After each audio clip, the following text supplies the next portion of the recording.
Welcome everyone to this live podcast on Twitch where you can get the news from the research industry.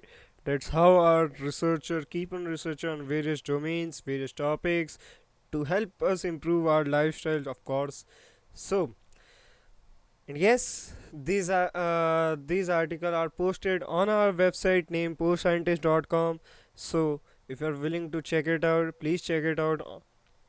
Otherwise, listening to this podcast will be enough for you guys because it acts like an archive on the daily basis, providing you the daily updates from the research industry itself. So, let's get started without wasting any time further. Scientists improve process for turning hard to recycle plastic waste into fuel. Okay. Turning plastic waste into useful products through chemical recycling is one strategy for addressing earth growing plastic pollution problem. Yes, a new study may improve the ability of one method called pyrolysis to process hard to recycle mixed plastic like multi-layer food packaging and generate fuel as, as a byproduct, the scientist said. Interesting. Pyrolysis involves heating plastic in an oxygen-free environment, causing the materials to break down and creating new liquid or gas fuel in this process. Oh. Current commercial application, however, either operate below the necessary scale or can only handle certain types of plastic, the scientist said. Hmm. We have a very limited understanding of mixed plastic pyrolysis, said Hilal Ezgi Toraman, assistant professor of energy engineering and chemical engineering at Penn State. Understanding the interaction effects between different polymers during advanced recycling is very important while we are trying to develop technologies that can recycle real waste plastics. The scientists conduct co-pyrolysis of two of the most common types of plastic, low density polyethylene LDPE and polyethylene terephthalate PET, along with a different catalyst to study the interaction effects between the plastics. They found one catalyst may be a good candidate for converting mixed LDPE and PET waste into valuable liquid fuels. Catalysts are materials added to pyrolysis that can aid the process, like including the plastics to break down selectively and at lower temperatures. This type of work can allow us to provide guidelines or suggestions to industry, said Toraman, who is the Virginia S. and Philip L. Walker Jr. Faculty Fellow in the John and Willie Leon Family Department of Energy and Mineral Engineering at Penn State. It's important to discover what kind of synergies exist between these materials during advanced recycling and what types of applications they may be right for before scaling up. The plastic LDPE and PET are commonly found in food packaging, while often consist of layers of different plastic material that are engineered to keep product fresh and safe, but are also difficult to recycle with traditional processes because the layers have to be separated, which is an expensive process. If you want to recycle them, you need to basically separate those layers and maybe do something with these single streams, Toraman said. But pyrolysis can handle it. So it's a very important option. It's not easy to find such a technique that can accept that messy complexity of these different plastic materials. Of course, the first step to developing new commercial pyrolysis process hinges on having a better mechanistic understanding of how dynamic plastic waste mixtures decompose and interact, the scientist said. The scientists conducted pyrolysis on LDPE and PET separately and together and observed interaction effects between the two polymers during tests with each of three catalysts they used. The scientists reported the finding in the journal Reaction Chemistry and Engineering. Hmm. Okay. We saw products that can be very good candidates for gasoline application, Thodaman said. The team also developed a kinetic model that was able to accurately model the interaction effects observed during copyrolysis of LDPE and PET with each of the catalysts. Kinetic models attempt to predict the behavior of a system and are important for better understanding why reactions are occurring. Tournament research group focuses on doing experiment under well defined and well controlled conditions to understand interaction effects during advanced recycling of mixed plastics and the corresponding reaction mechanism. Systematic and fundamental studies on understanding reaction pathways and developing kinetic models are the first steps towards process optimization. Donovan said, if we don't have our kinetic models right, our reaction mechanism accurately, then if we scale up for pilot plants or large scale operations, the results won't be accurate. The Donovan said she hoped that the research leads the better environmental responsibility in the recovery, processing, and utilization of Earth resources. A global analysis of all mass produced plastics found that a total of 8.3 billion metric tons of new plastic is estimated to be generated worldwide to date. As of 2015, 79% of plastic waste, which contains numerous hazardous chemicals, has been left to accumulate in landfills or natural environments, with approximately 12% incinerated and only 9% recycled. Whatever we do is better than doing nothing, Tonaman said. We need to include those plastic into the economy again to have a circular economy, otherwise, they will just end up in landfills, leaching potentially toxic substances into the soil and water or contaminate oceans. So, doing something, finding a value is better than nothing. Of course, plastic are currently considered as waste because we treat this valuable resource as waste. Yes. Other Penn State researchers on this project were Seen Timothy Okansi, a doctoral student in the Department of Chemical Engineering, and J.V. Jayarama, Jayarama Krishna, postdoctoral research in the John and Willie Leon Family Department of Energy and Mineral Engineering. So these are the things, these are the findings given by these, or the solution given by our scientists, that how can you turn a plastic into a valuable resource material which will be provided with many applications, of course, which if if we found the fuel, then we can also apply in many energy consumption appliances. And yes, of course, you are taking energy from the waste material, so it's the best outcome, which going to be increases. So yep.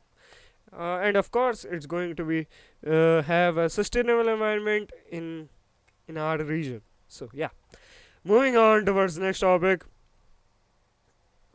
Yes.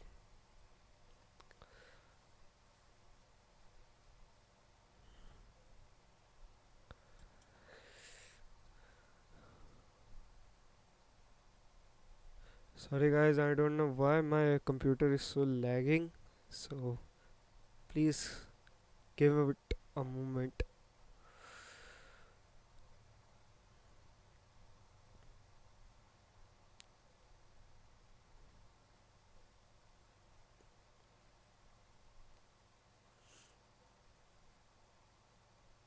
Hmm. So basically it's a news, not a uh, uh, not a finding. So yeah, tracing uncertainty. Google harness quantum mechanism at California's lab. Interesting, right? Let's see. Outside balmy September sunshine warms an idyllic coast as California basks is yet another perfect day. Inside it's minus 460 Fahrenheit, minus 273 Celsius in some spots, pockets of cold that bristle with the impossible physics of quantum mechanics, a science in which things are can simultaneously exist, not exist, and also be something in between. This is Google Quantum's AI laboratory, where dozens of super smart people labors in an office kitted out with climbing walls and electric bikes to shape the next generation of computers, a generation that will be unlike anything users currently having in the in their pockets or offices. It is a new type of computer that use quantum mechanism to do computation and allow us to solve problems that would otherwise be impossible, explains Eric Lucro, lead engineer at the campus of near St. Barbara. It's not going to replace your mobile phone, your desktop. It's not going to work in those things. Quantum mechanism is a field of research that scientists say could be used one day to help limit global warming, design city traffic systems, or develop powerful new drugs. The promises are so great that governments, tech giants, and startups around the world are investing billions of dollars in it, employing some of the biggest brains around. Yes. Schrodinger's cat. Hmm.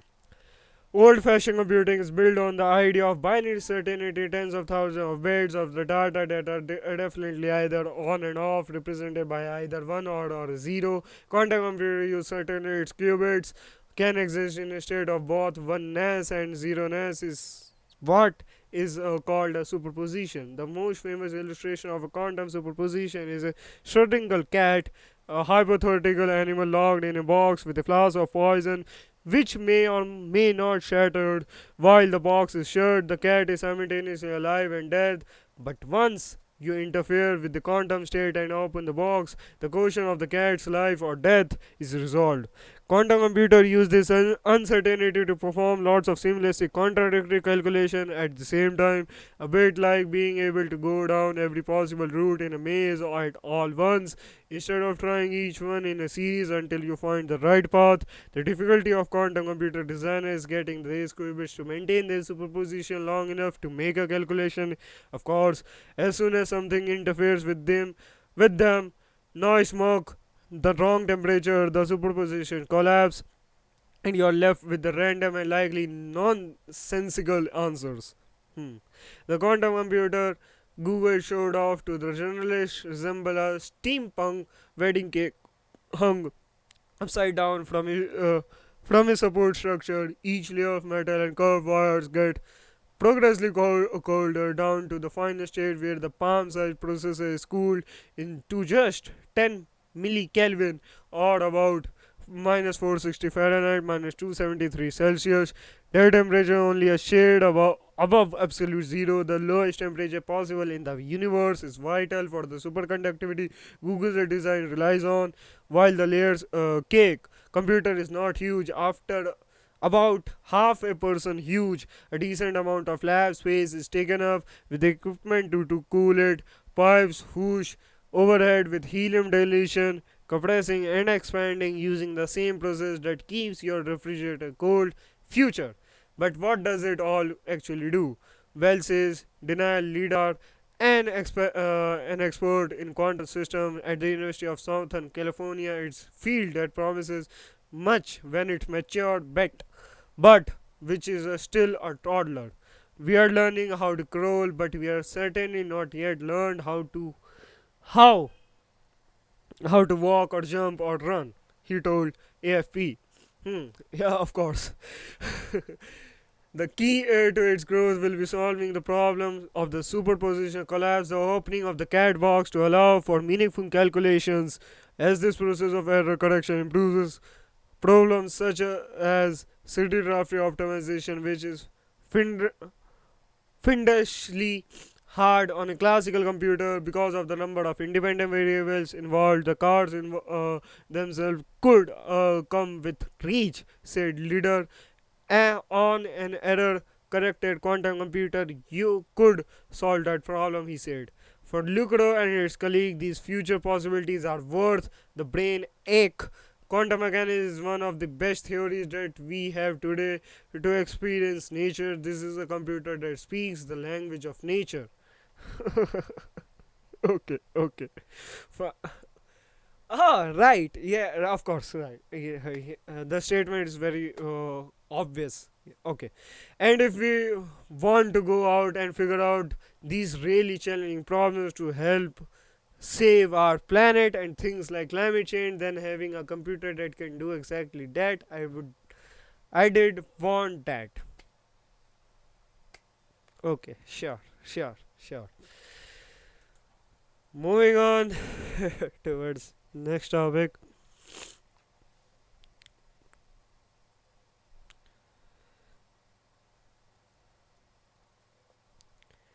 Researcher identify mechanism responsible for temperature and salinity staircases in Arctic oceans.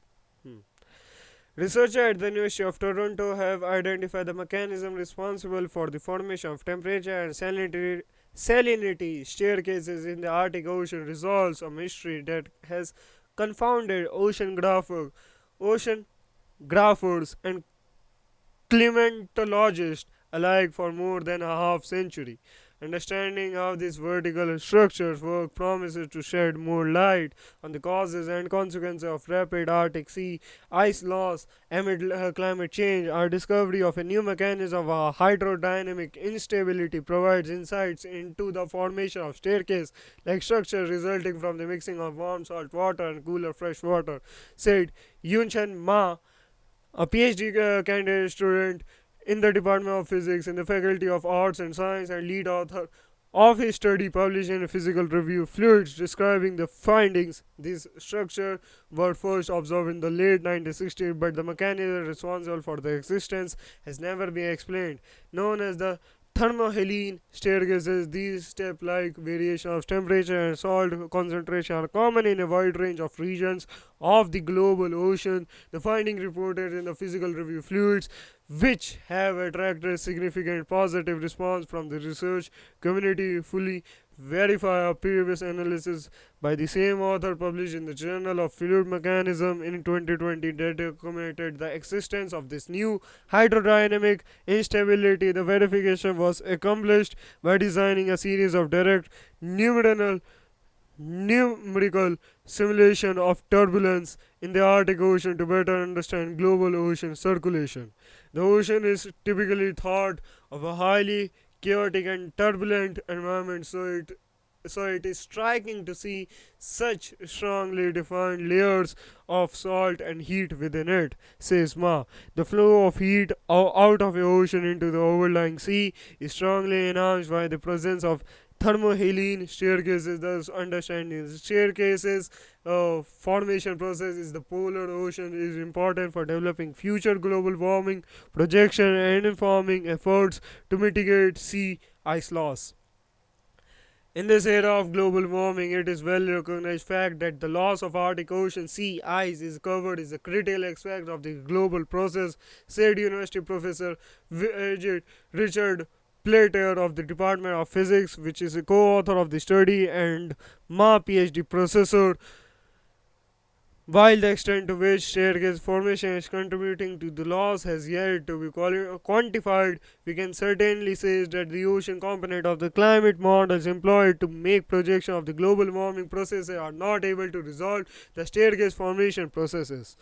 The research builds on previous work that focused on understanding global ocean circulation under the ice age condition from 30,000 to 70,000 years ago. In the previously developed model of glacial climate, the rapid transition from cold to warm weather were shown to be caused by an extensive hole in the sea ice cover of the North Atlantic Ocean, resulting from heat flow out of the ocean into the sea ice. The magnitude of this heat flow was determined by the assumption that a staircase formed in the ocean below. So these are the things, these are the findings once again given by the researchers. It's an amazing finding, of course. Yes, there is no need for explanation. So, yep, moving on towards the next topic.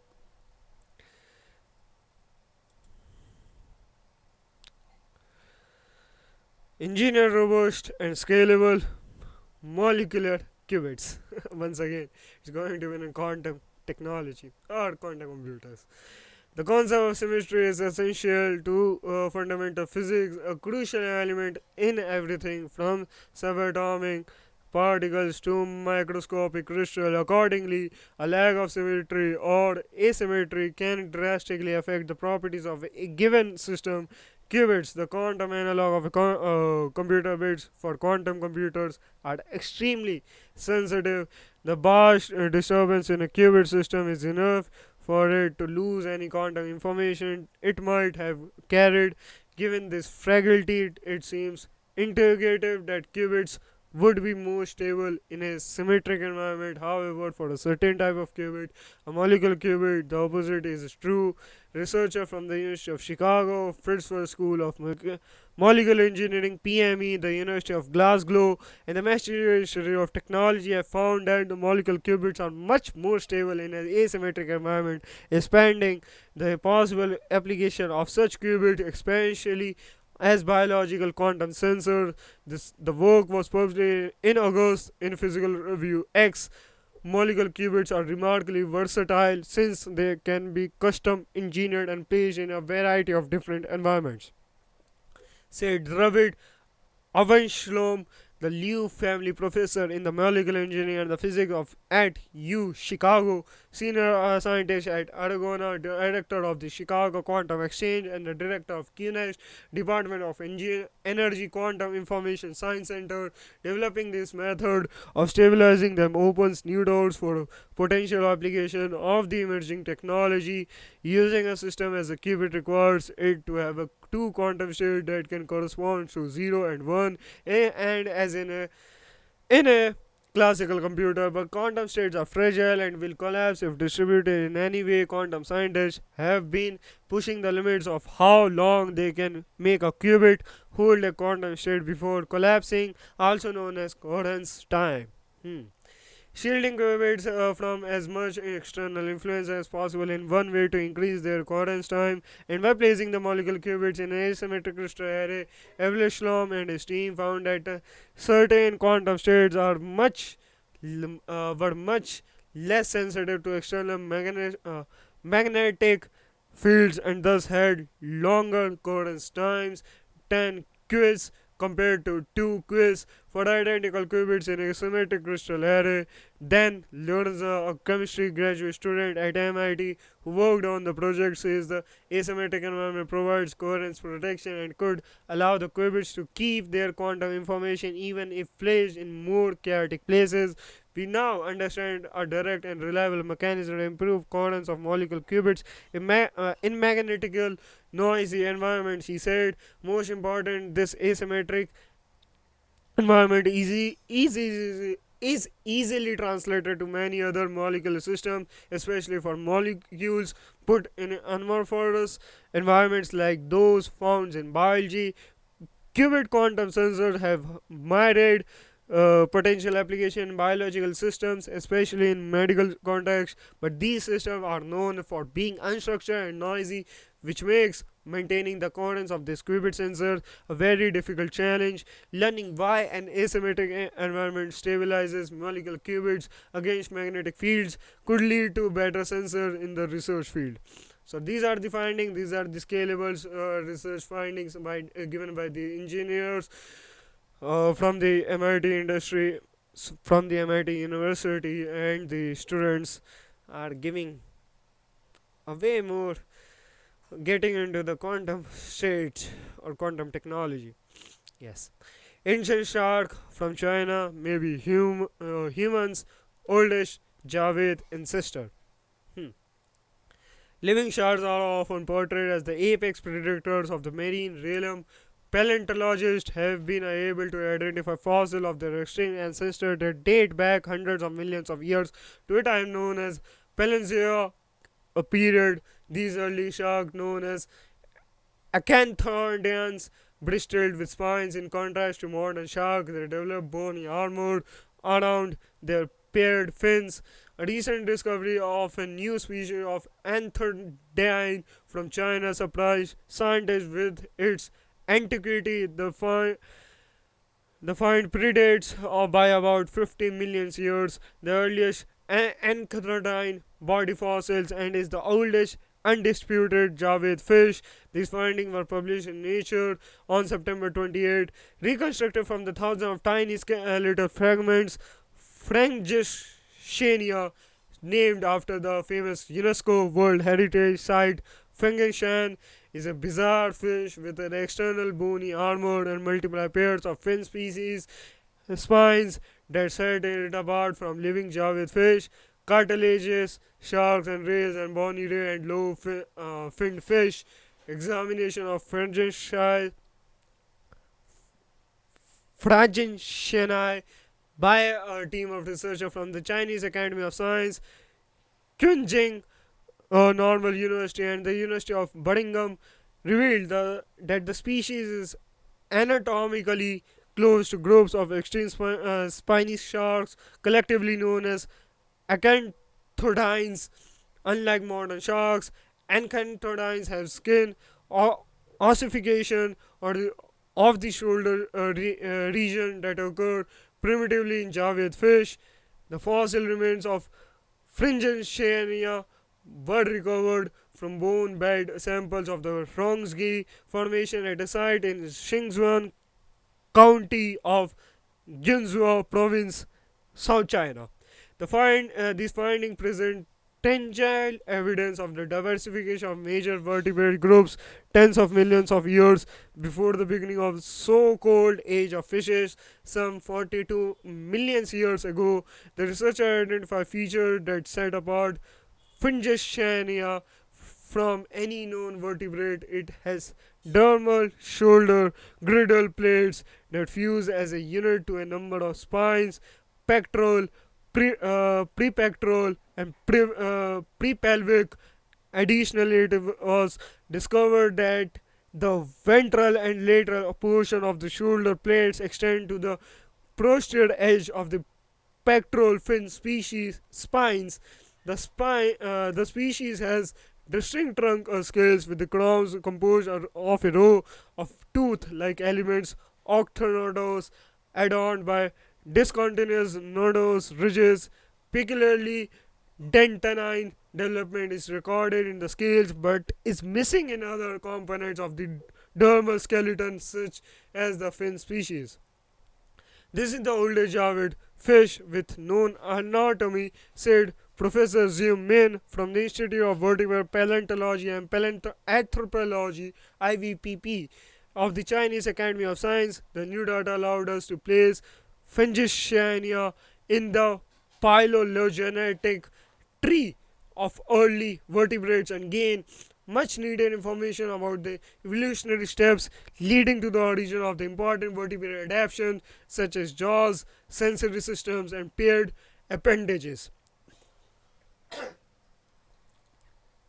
From the outside, sorry, from the outset, it was clear to the scientists that Frenchia shoulder girdle, with its array of fin species, is key to pinpointing the new species position in the evolutionary tree to early vertebrates. They found that a group of acanthodians known as clementids possesses the full complement of shoulder spines recognized in Frenchania. What is more, in contrast to normal dermal plate development, the pectoral ossification of Frenchania and the climatids are fused to modify trunk scales. This is seen as a specialization from the primitive condition of Javed vertebrates where the bony plates grow from a single ossification center. Unexpectedly, the fossil bones of Frenchania show evidence of extensive resorptions and remodeling that are typically associated with skeletal development in bony fish, including humans.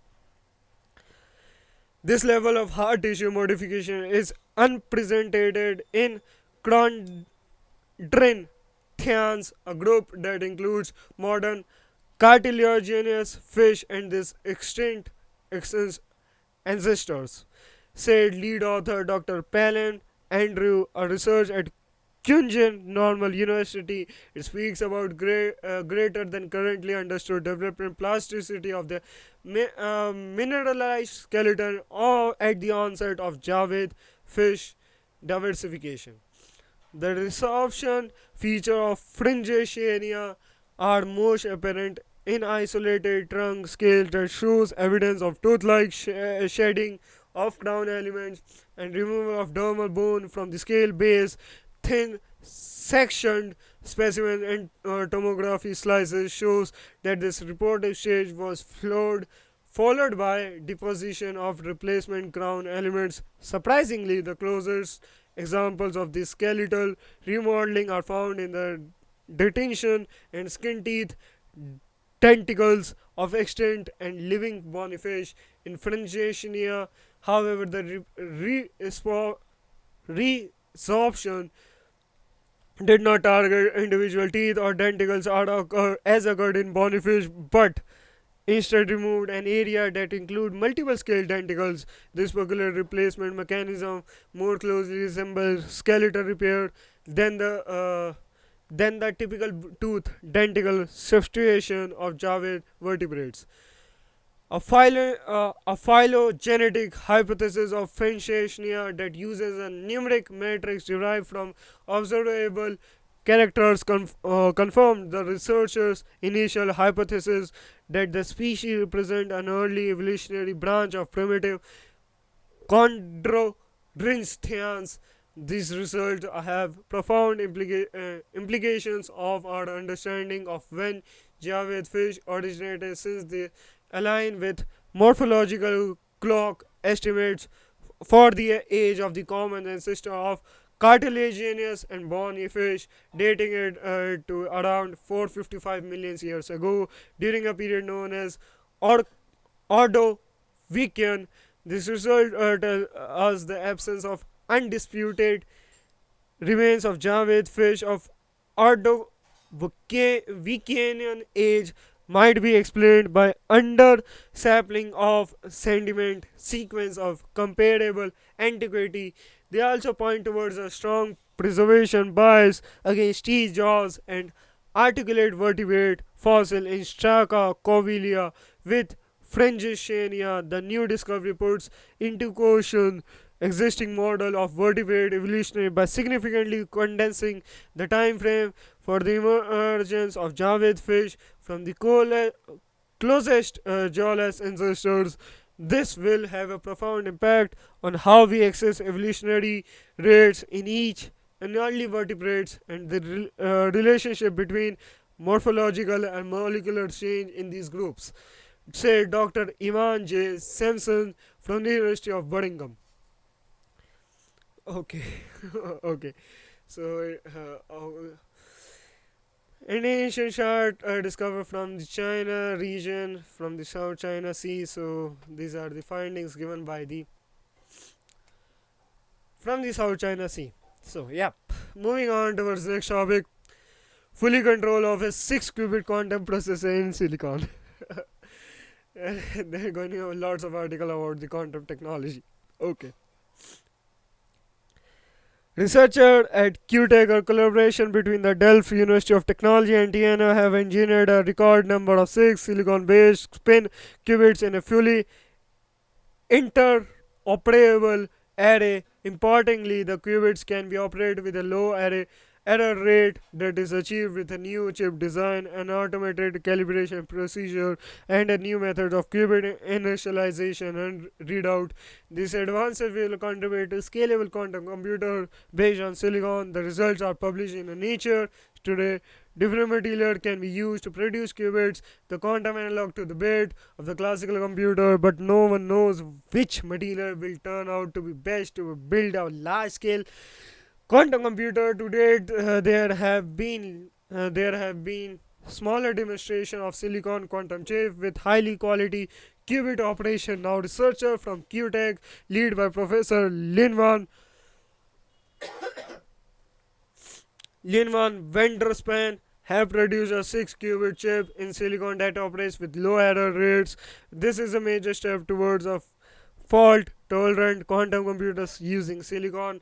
To make the qubits, individual electrons are placed in a linear array of 6 quantum dots spaced 90 nanometers apart. The array of quantum dots is made in a silicon chip with structure that closely resembles the transistor, a common component in every computer chip. A quantum mechanical property called a spin is used to define a qubit, with this orientation defining the 0 or 1 logical state. The team used finely tuned microwave radiation, magnetic fields, and electric potential to control and measure the spin of individual electrons and make them interact with each other.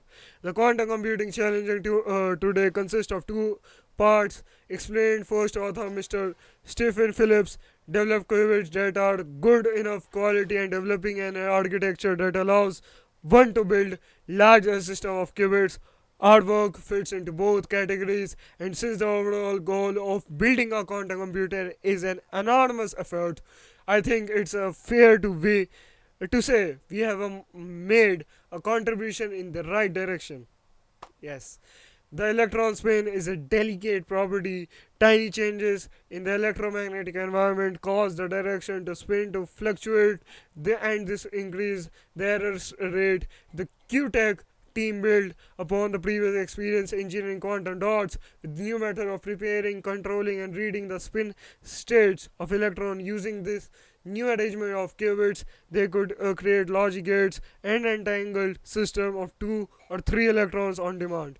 Quantum arrays with over 50 qubits have been produced using conducting qubits. It is the global availability of silicon engineering infrastructure, however, that gives silicon quantum devices the promise of easier migration from research to industry. Silicon brings certain engineering challenges, and until this work from the QTech team, only arrays of up to 3 qubits could be engineered in silicon without sacrificing quality. Hmm. This paper shows that with the careful engineering, it is possible to increase the silicon spin qubit count while keeping the same precision as for the single qubits. The key building block developing in this research could be used to add even more qubits in the next inter- iterations of study, said co-author Dr. Mishwa Madzik. In this research, we push the envelope of the number of qubits in silicon and achieve high initialization Fendelites, high readout Fendelites, high single qubit gate of Fendelites, and high 2 qubit state Fendelites, said Professor Wenderspan. What really stands out, though, is that we demonstrate all these characteristics together in one single experiment on a record number of qubits. Hmm. So, again, we are moving towards next topic. Scientists create non-syndelic compound with the same antidepressant effect. Hmm. While illegal from recreational use, syndelic drugs are showing great promises as treatments for severe depression and anxiety, as well as alcohol addiction and other conditions.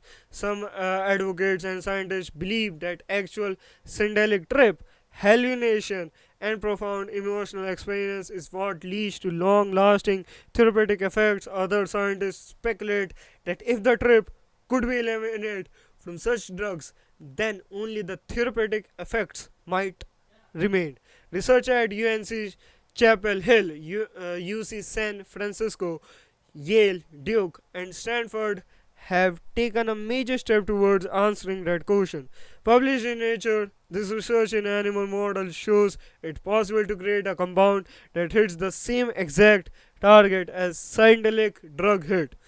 The fifth ST2A serotonin receptors on the surface of specific neurons but does not cause the same syndelic effects when given to mice. The new compound triggers the same antidepressant action that researchers have long observed in mice treated with SSRI drugs over the past 2 decades, with just two differences. The antidepressant action of the new compound was immediate and long lasting after just one dose.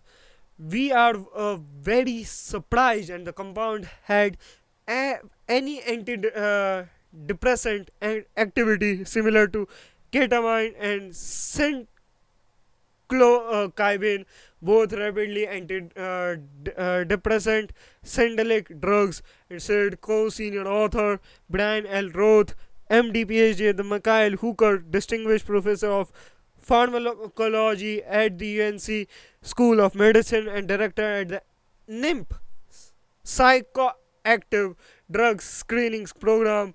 We were basically running a chemistry experiment to see if we could create a compound to activate fifth H2A. Once we achieved that, we decided to run experiment in mice. The compound is patent by Yale, UNC Chapel Hill, and UCSF, and licensed at Ontario, a company created to fine-tune experimental compound before they can further tested in the clinical trials. We don't know if we will see the same effects in people, Roth said, but we hope to find out. It would be a game changer to create a Windows long active therapy to help people with the treatment resistant depression and other conditions. The face the sorry the case of Sandalix. When someone eats a magic mushroom, the active ingredient cyclosin, which is derived from psilocybin, binds tightly to the fifth H2A serotonin receptor on the surface of neurons. The receptor is activated for a long time, triggering a cascade of chemical signals inside cells. These cells then communicate to other cells throughout the brain, sending the person on a long, strange, hallucinogenic trip for hours. For those who are treatment resistant, syndelic drugs can immediately elevate depression, and this effects last for many months. Ketamine used medically as an anesthetic also have become a tool against severe depression. In 2019, the FDA approved a prescription version of ketamine called acetaminophen Spravato, administered through a nasal spray. Using of this drug requires supervision of a medical professional and is expensive. Uh, Ayahuasca, a brew that includes the psychoactive plants, also show antidepressant effects in uncontrolled clinical studies. It's illegal in the United States as is one of the is active ingredients N dimethyl erythropetamine, also known as DMT. Roth said it would be difficult to scale up these drugs to help the millions of people is need. Roth said it would be difficult to scale up these drugs to help the millions of people in need, as these drugs are other and others can drastically change brain chemistry, to say the least, and likes LSD carry risk. An individual experience can be hovering despite coming out the other side feeling cured of depression, severe anxiety, or addiction. A class of antidepressant drugs called a selective serotonin reuptake inhibitor SSRIs modulate serotonin signaling indirectly and not in the same way as psychedelic drugs do. SSRIs also enhance serotonin levels in cells throughout the body, which is likely one reason why these drugs can cause a wide swath of unpleasant side effects. Although SSRIs leads to the immediate increase in serotonin in the brain, people who take these drugs do not typically report feeling the antidepressant until weeks later. So there's more going on. The simply raising serotonin levels to treat depression, said Roth, who spent 2 decades seeing psychiatric patients. SSRIs causes changes in the brain that lead to antidepressive action. We don't know what's going on exactly, but I know many people who have had their lives transformed by SSRIs and psychotherapy. The idea then is simple: what if scientists could create a compound that selectively hits the fifth H2A receptor but activates it in a way that alters brain chemistry to treat depression, leaving the trippy pathway alone while avoiding the side effects associated with SSRIs. The full project took 7 years, beginning when Roth's lab solved the complex chemical structure of serotonin receptor, including what they look like when a psychedelic compound is tightly bound to them. This alone took years. In 2020, the Defense Advanced Research Projects Agency (DARPA) in the Department of Defense funded Roth and colleagues 26.9 millions to create a new medication that effectively rapidly treat depression, anxiety, and substance abuse without major side effects. Roth secured this high risk, high reward project through his UNC lab expertise, experience, and collaboration with experts in the field, including co-senior author on the Nature paper Brian Sunshert, PhD at the UC San Francisco, and others at Duke, Ancient School of Medicine at the Mount Sinai and Stanford. Years of collaborative science.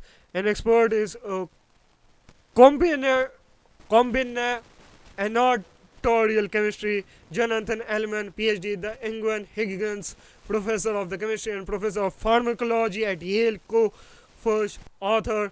Daniel Confer, PhD, now a senior scientist at AstraZeneca, lead work to develop a sequence of reactions that will different starting material could theoretically lead to the creation of billions of new compounds with slightly different chemical structure. For this study, Elman Confer focused on chemical reaction for the synthesis of the tetrahydrophindolins or THCs, which occurs in the nature and are the basic building blocks of many compounds, including medications. Then Schonjet and UCSF co-first author Annette Levitt, PhD, and co-senior author John Edwin, PhD, used computational simulation to home in on specific THP-based virtual compounds most likely to only bind to fifth HT2A in a specific ways on certain neurons, not unlike how Finslow binds to these receptors, but just differently enough to potentially avoid the dramatic syndelic effect. For us, the project began as an opportunity to expand the new virtual library with the 75 million tricks out molecule from the Elman Labs.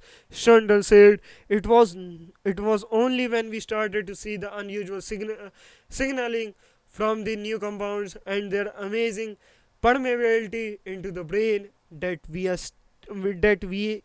as a team started to think these compounds might have interesting effects in vivo. Then Roth UNC lab, led by co-first author Klugler Kim, PhD, selected and tested several actual compounds to see how they bind to the serotonin receptor in cell structure cultures. This part also took years. Receptors are complex and delicate bunches of perfectly situated proteins.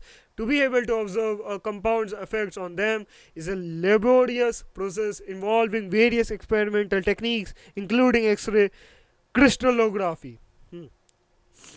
With each experiment, Roth and UNC colleagues learned more nuance about the compound relationship to a fifth H2A.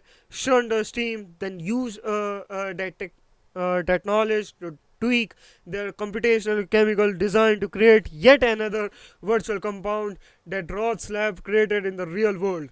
This iterative process yielded a few compounds promising enough for the Roth lab to test in a mouse model, essentially to see if the compounds bound to fifth H2A in an animal as it did in a lab dish.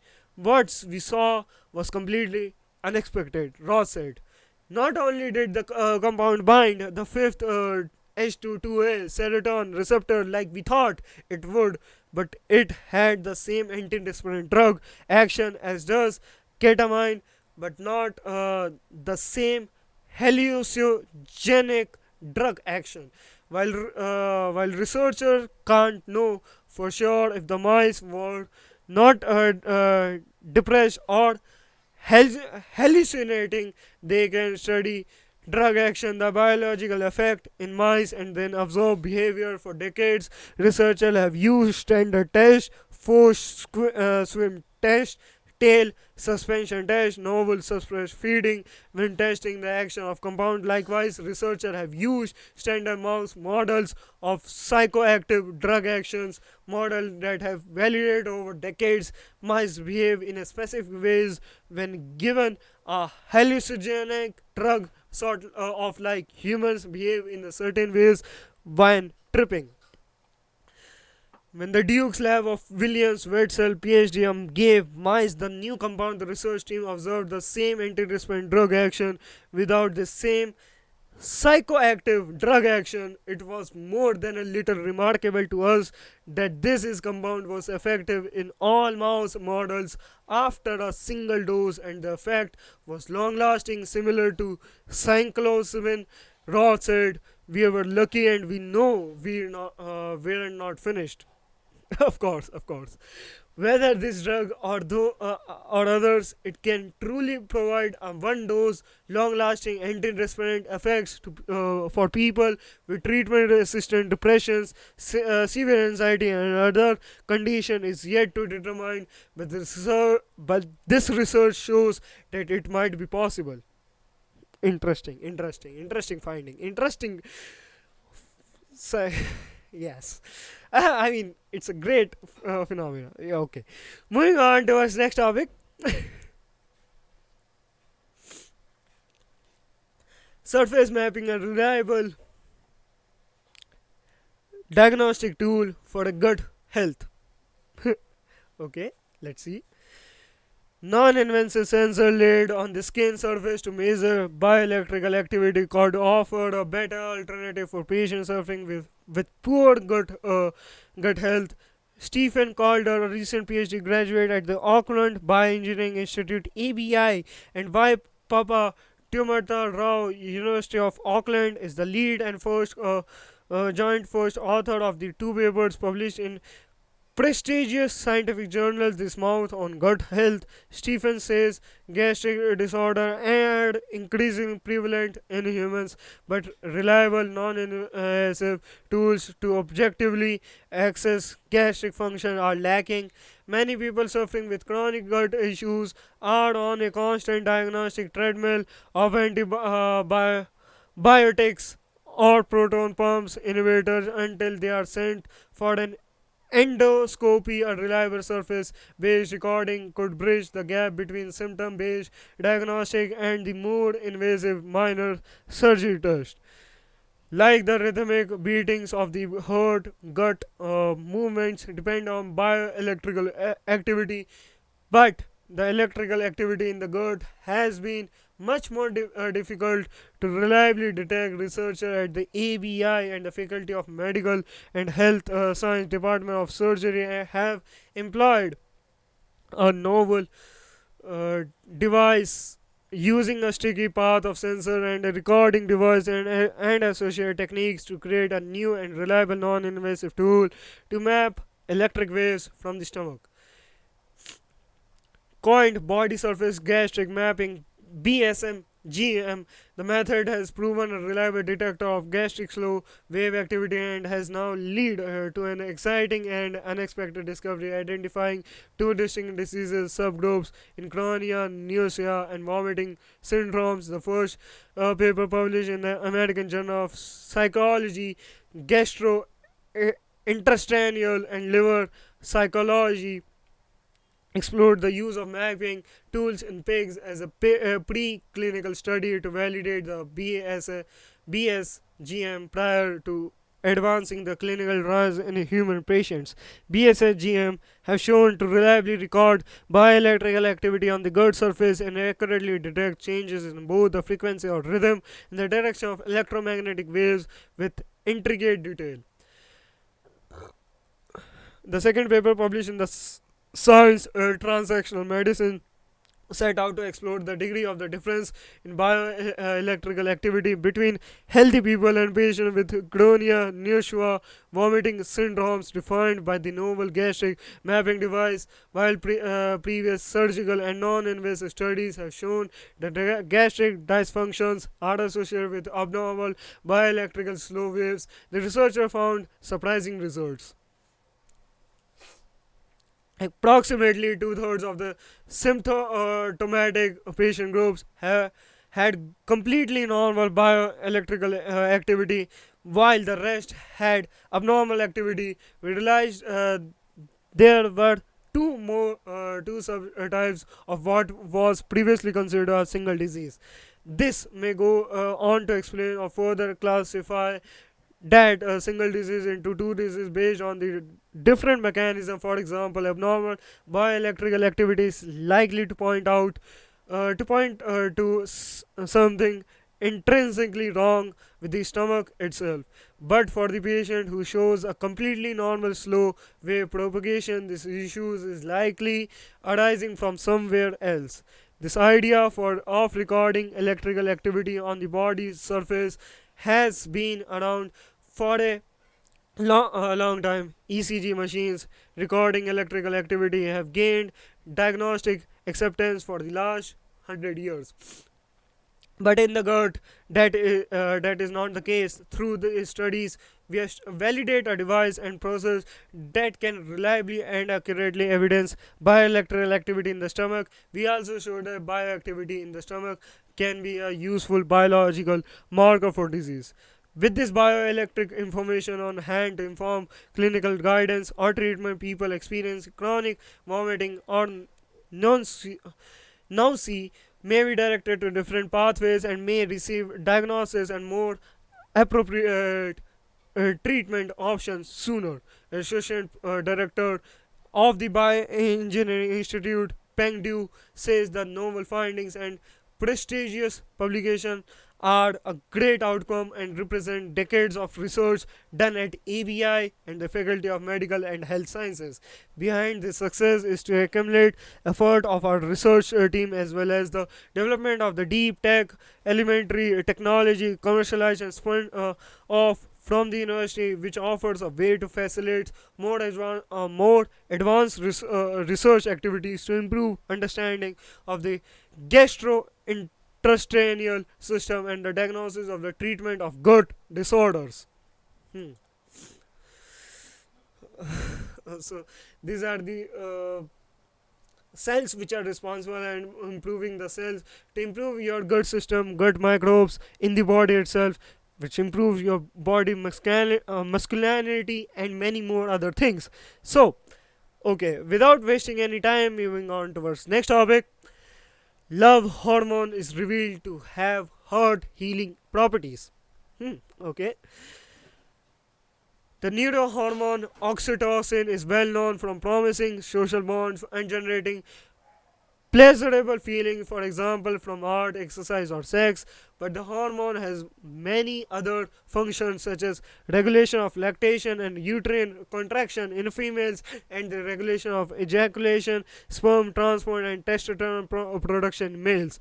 Now, researcher from Michigan State University shows that the zebrafish and human cell cultures, oxytocin has yet another unsuspected function. It stimulates stem cells derived from the heart's outer layer, epicardium, to migrate into its middle layer, microcardium, and there develop into cardiomyocytes muscle cells that generate heart contraction. This discovery could one day be used to promote the regeneration of the heart of the human heart after a human attack. Sorry, after a heart attack. The results are published in the Frontiers in Cells and Developmental Biology. Here we show that oxytocin, a neuropeptide also known as the love hormone, is capable of activating her heart repair mechanism in injured hearts in zebrafish and human cell cultures, opening the door to potentially new therapies for heart regeneration in humans, said Dr. Arthur Angwar, an assistant professor at the Department of Biomedical Engineering of Michigan State University and the study senior author. Stem like cells can replenish cardiomyocytes. Cardiomyocytes typically die off in great numbers after a Cardiomyocytes typically die off in great numbers after a heart attack because they are highly specialized cells. They can replenish themselves, but previous studies have shown that the subset of cells in the epicardium can undergo reprogramming to become stem like cells called epicardium derived progenitor cells PC, which can regenerate not only cardiomyocytes but also other types of heart cells. Things of the epic species are the masons that repaired cathedrals in Europe in the Middle Ages, explained Aguilar. Unfortunately for us, the production of epic PCs inefficient for heart regeneration in humans under natural conditions. Zebrafish could teach us how to regenerate hearts more efficiently. Enter the zebrafish, famous for the extraordinary capacity for regenerating organs, including the brain, retina, internal organs, bone, and skin. They don't suffer heart attacks, but its many predators are happy to take a bite out of any organ, including the heart. So, zebrafish can regrow their heart when as much as a quarter of it has been lost. This is done partially by proliferation of cardiomyocytes, but also by PCs. But how do we the epipcs of zebrafish repairs the heart so efficiently, and can we find a magic bullet in the zebrafish that could artificially boost the production of epipcs in humans? And yes, this magic bullet appears to be oxytocin, and argue the authors. To reach the conclusion, the author found that in zebrafish with these days other after cryo injury due to freezing to the heart's expression of the messenger RNA of oxytocin increases up to 20-fold in the brains. They further showed that this oxytocin that travels to the zebrafish epicardium and binds to the oxytocin receptor, triggering a molecular cascade that stimulates local cells to expand and develops into epipcs. These new epipcs then migrate to the zebrafish microcardium to develop into cardiomyocytes, blood vessels, and other important heart cells to replace those that had been lost. Similar effect on human tissues cultures. Has a similar effect on human tissue in vitro. Oxytocin, but none of 14 other neurohormones tested simulates culture of humans induced pluripotent stem cell HPICs to become epipcs at up to twice the basal rate, a much stronger effect than other molecules previously shown to stimulate epipcs production in mice. Okay. Conversely, a genetic knockdown of the oxytocin receptor prevented that the regenerative activation of human epipcs in culture. The authors also showed that the link between oxytocin, the simulation of epipcs, is the important TGF-B signaling pathways known to regulate the growth, differentiation, and migration of cells. Aguara said this result shows that it is likely that the simulation of by oxytocin of epipAC's production is evolutionary conserved in humans to be a significant extent. Oxytocin is widely used in the clinic for other reasons, so repurposing for patient other after heart damage is not a long stretch of the imagination. Sorry. Even if heart regeneration is only partial, the benefits of patient could be enormous. Next, we need to look at oxytocin in humans after cardiac injury. Oxytocin itself is short-lived in the circulation, so its effects in human might be hindered by that drugs specifically designed with a longer half-life or more potentially might be useful in the setting overall. Preclinical trials in animals and clinical trials in humans are necessary to move forward, concluded Agude. So these are the things, these are the findings given by the love hormone, revealed by the love hormone, is revealed by the heart, and once again, oxytocins. Great, great finding, great. Moving on towards next topic, keeping cool, a common refrigerant shows promise for metal recycling. Keeping cool, a common refrigerant shows promising for metal recycling. Oh, okay, interesting. It's not uncommon in the scientific world for a process to have a unique application. For example, Idaho National Laboratory researchers have taken a water treatment technology and adapted it for another environmental important function, selectively separating rare earth elements and transition metals. This chemical process is recently described in a Nature communication article, significantly uh, reduces both the energy and product consumption involved with rare earth element recovery. Rare earth metals are a collection of chemical similar metallic element that tends to occur at the low concentration in nature and can be difficult to separate from one another. They are valuable for these used in electric car motors, computer hard drives, and wind turbines. Transition metals are a class of metals that are excellent conductor of heat and electricity, often with high melting points and unique structural properties, making them essential for producing common alloys like steel and copper, as well as lithium-ion battery cathodes. Currently, most of the components carrying these metals are simply disposed of. Ionel's new methods to extract these valuable metals involves dimethyl ether, a gaseous compound that are served as one of the first commercial refrigerants. It derives fractional crystallization, a process that divides chemical substances based on their solubility to separate rare earth elements and transition metal from magnet waste.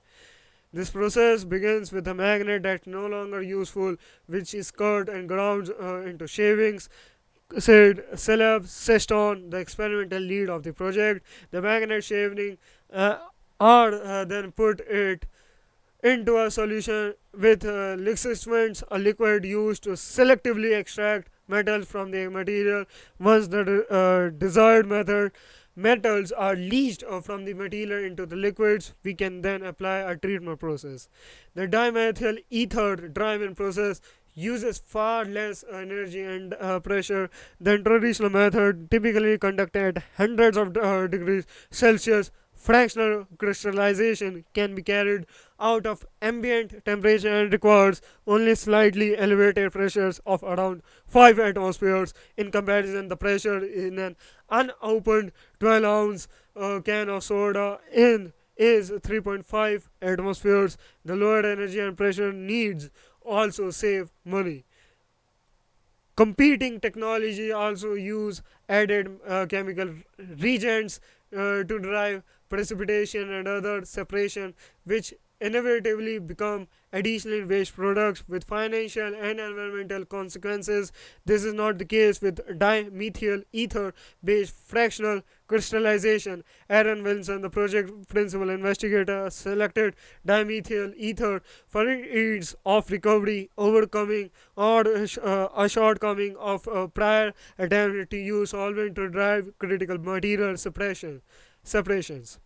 By dropping the pressure, then recompressing the gas at the end of the experiment, the team can recover the solvent and reuse it in the future cycles. The process has other advantages as well. It can be difficult to adjust temperature for evaporative crystallization, but this fractional crystallization process eliminates all those challenges. Stenson said, for those processes to separate distinct fraction from a metal bearing solution, we only need to adjust the temperature by 10 degrees. When developing the solvent-based process for zero-waste metal recovery, the team worked closely with the sum of the electrochemical rare earth metal recovery process earth already in place at INL.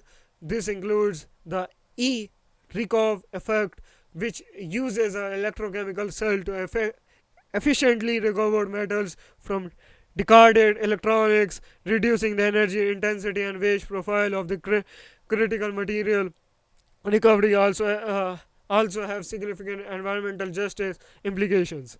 In the past decades, primary extraction like mining and enhancing the economic value of the product through strategic one extraction, mining, and beneficiation has been shifted to underdeveloped nations like Congo, while energy intensive downstream processing has been offshore to Asia. Much of the offshoring has been driven by public aversion to dirty mineral extraction process taking place in the backyard.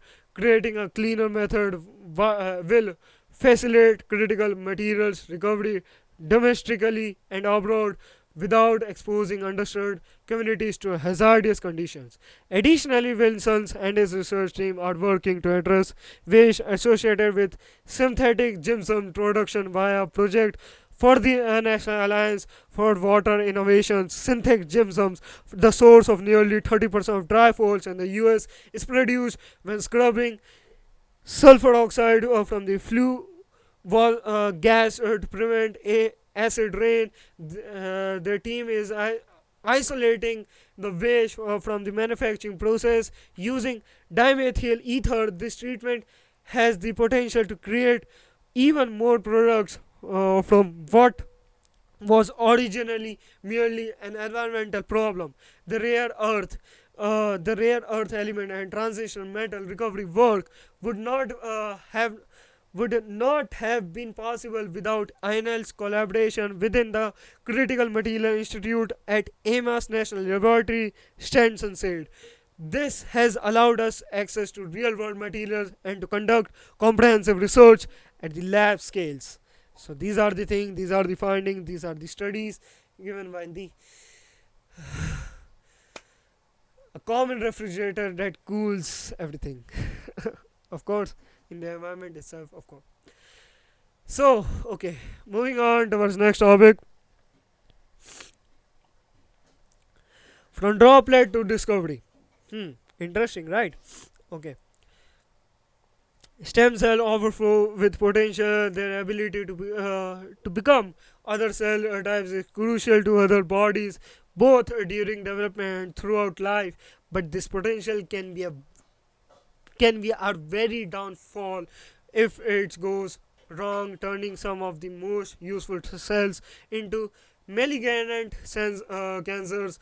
While investigating a pathway involved in stem cell differentiation, researchers at UC Santa Barbara found that rather than forming an assembly lines or rigid structure, all the proteins involved coalesces into a liquid droplet. Through modeling and manipulation, the team began to reveal how cells use the droplet to process and relay information and how it might malfunction in cancer. This results appears in proceeding of the National Academy of Sciences.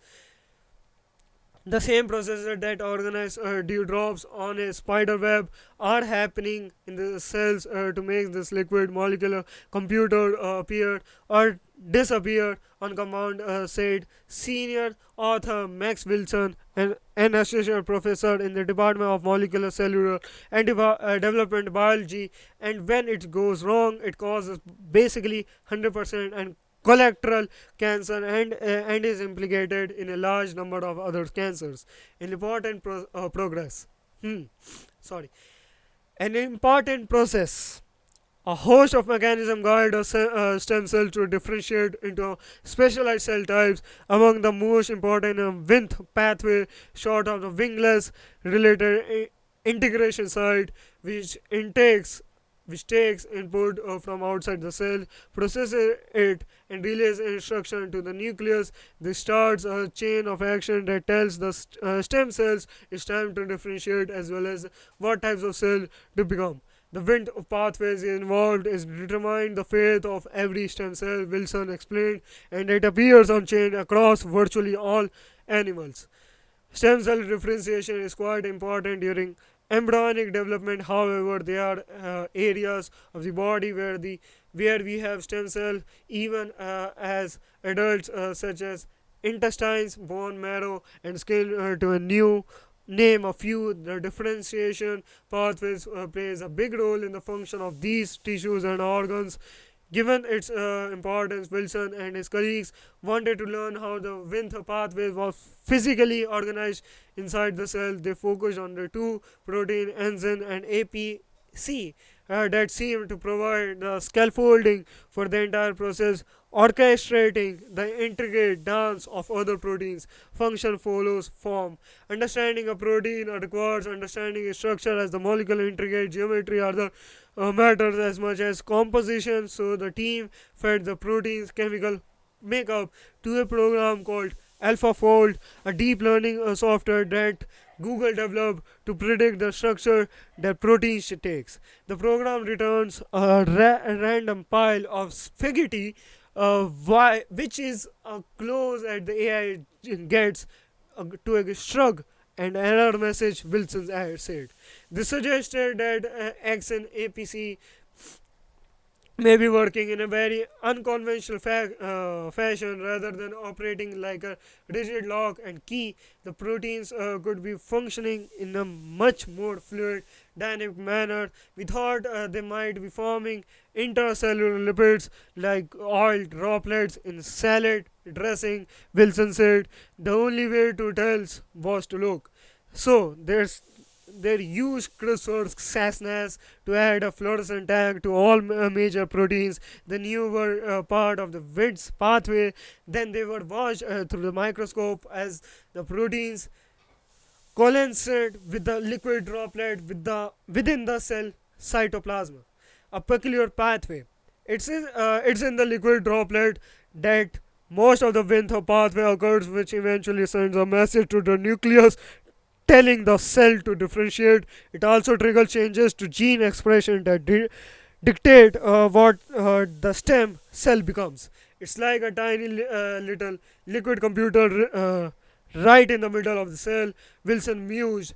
Despite its importance, this was the first time scientists had observed the Wnt pathway in action. What's more, the group observed that the droplet always formed right next to the nucleus. In fact, it sat around the centrosome, the structure that pulls chromosome apart when a cell divides. Wilson is still exploring these aspects of the pathway. To me, it suggests this may be an inbuilt anti-cancer strategy, he said. It may be a way to coordinate growth and form differentiation in tissues. We don't know yet. In addition to or- orchestrating the cadre of other proteins involved, Xn and APC seems to be the most important compounds in creating the droplet itself. Meanwhile, the Wnt proteins are the main layers in the event that occurs within the blob. The droplet is continuously processing a protein called B-catenine, which is produced elsewhere. The mob reads it, modifies it, and sends it back out into the cells. And there are a host of auxiliary proteins to boot, many with several other roles within the body. Surprised by what they found, the team simulated the droplet using a numerical model. They showed that having all the Wnt proteins concentrated within a droplet makes the pathway much more efficient than if it were diffused throughout the cytoplasm. The bulb essentially function as a little reaction chamber. Continuing their investigation, the team tweaked the ratio of the protein within the droplet. They found that increasing the Xn caused lots of small droplets to form throughout the cells, not on the centrosomes. Meanwhile, turning up the APC made the initial droplet grow larger. The team is actively investigating this aspect of the pathway. Xn APC are not only the proteins that behave in the peculiar manner. The nucleus and a stress granule and are also examples of lipid protein condensates. Wilson said, we are just starting to characterize these are so-called liquid proteins. The cancer connection. The Wind pathway has a strong link to colorectal cancer. Intestinal epithelial cells live for only about 3 days before slowing off. They are replaced by stem cell that resides in protected indentations in the intestinal lining. When a replacement is needed, the stem cell divides and one daughter becomes an intestinal cells as it migrates upwards. A mutation in the gene involved in the Wind pathway can cause a cell to become cancerous, growing and multiplying with no regard to its neighbors or environmental condition. For instance, something like 95% of individuals with colorectal cancers having a big chunk missing out of the EPC gene. Wilson said. Clearly, altering the gene somehow changes the dynamics and structure of the wind bulb, and while both XN and APC comprise the droplet, the pathway appears much more sensitive to issues with the EPC gene. This is another facet of the system the team is currently researching. There's large unmet need of the collateral cancer treatment. There's no immunotherapy for it, Wilson said. There's no intervention expect for chemotherapy. In fact, there are no drugs approved by the FDA that target the Wnt pathway. The fact in and of itself suggests we might have been thinking about this incorrectly, Wilson said, and this new idea of lipid orchestrating the whole process might help us design new drugs and therapies. We know that the Wnt pathway is implicated in other cancer cells as well. Wilson said, of course, the researchers are looking at how cancer mutation affect droplet dynamics and mapping all of the proteins involved in the Wnt pathway. A proper catalog should provide a list of possible targets for new therapies, he explained. Okay, so these are the things, these are the findings given by the droplet and many other types of integration, these things. So, moving on towards next topic. For the longest time, huh, for the longest time, quantum computing engineers set new standard in silicon chip performance. Okay, let's see. 2 milliseconds, 2 millisecond or 2,000 of a second in an extraordinarily long time in the world of quantum computing. Of these time scales, the blink of an eye at 1/10 of a second is like an eternity.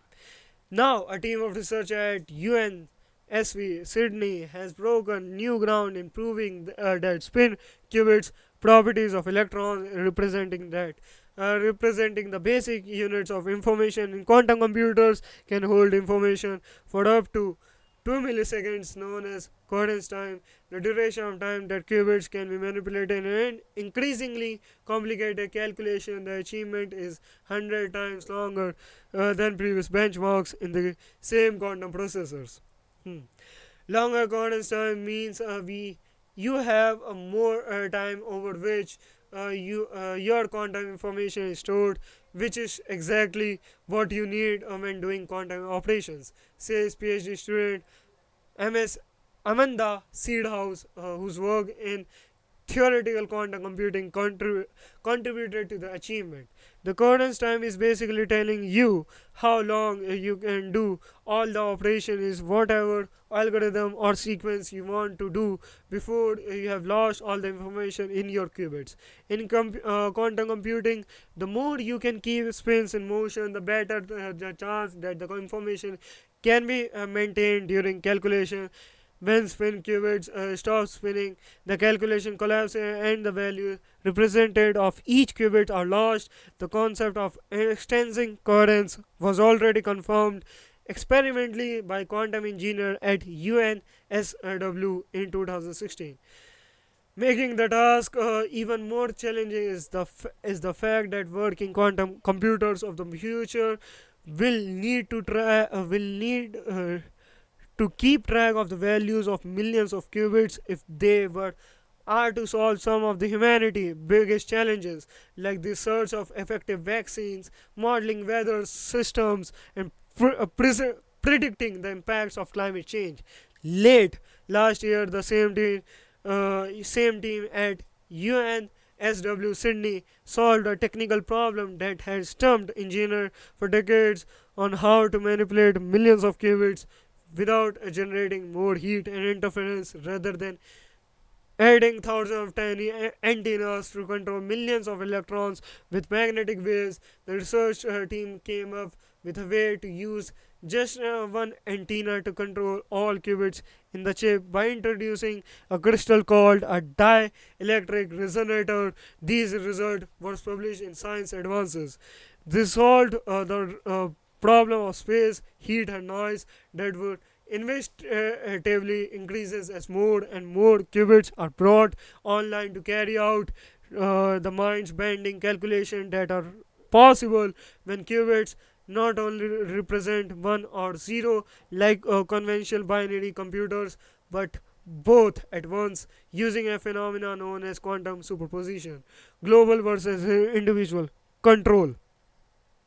However, this proof of concept achievement still left a few challenges to solve. Lead researcher Mrs. Ingrid Hansen joined Mrs. Seedhouse to address these issues in a series of papers published in the journal Physical Review B, Physical Review A, and Applied Physics Reviews.